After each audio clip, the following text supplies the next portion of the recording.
2023-cü il oktyabr ayından etibarən Rusiyanın Daxili İşlər Nazirliyinin ərazi orqanları tərəfindən vətəndaşlıq almış şəxslərlə bağlı 4,5 mindən çox Rusiya vətəndaşlığının ləğvi qərarı qəbul edilibdir. Bu məlumatlar 26 oktyabr 2023-cü ildə qüvvəyə minmiş Rusiya Federasiyasının vətəndaşlığı haqqında yeni qanun tətbiqindən sonra aparılan rəsmi statistika əsasında açıqlanıbdır. Vətəndaşlığın ləğvi ilə bağlı qərarların böyük əksəriyyəti cinayət işləri üzrə məhkəmə hökmləri ilə əlaqədar olubdur.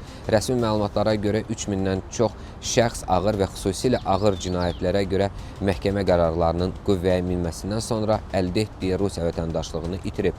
Söhbət dövlət təhlükəsizliyinə, ictimai təhlükəsizliyə və hərbi xidmət sahəsinə aid müxtəlif cinayətlərdən gedir. Bundan əlavə 400-dən çox şəxs hərbi uçota durmaq öhdəliyini yerinə yetirmədiyi üçün vətəndaşlıqdan məhrum edilibdir. Təxminən 300 qərar isə ölkənin milli təhlükəsizliyinə təhdid yaradan fəaliyyətlə bağlı səlahiyyətli qurumların rəyləri əsasında qəbul olunubdur.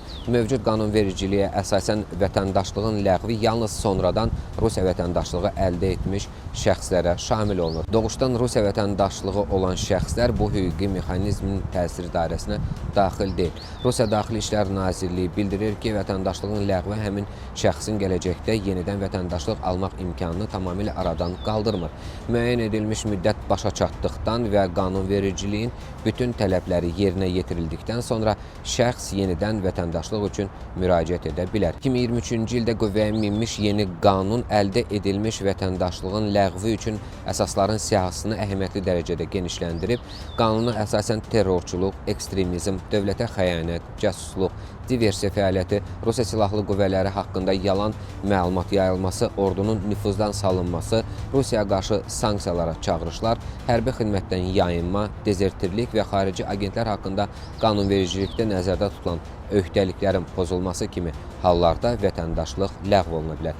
Mütəxəssislərin isə fikrincə əldə edilmiş vətəndaşlığın ləğvi institutunun tətbiqi son illərdə Rusiyanın miqrasiya və vətəndaşlıq siyasətində həyata keçirilən ən ciddi dəyişikliklərdən biri hesab olunur və ekspertlər bildirirlər ki, hakimiyyət orqanları Rusiya vətəndaşlığını sonradan əldə etmiş şəxslər üzərində nəzarəti gücləndirir və dövlət təhlükəsizliyinə təhdid yaradan hallara qarşı daha sərt tədbirlər tətbiq edir.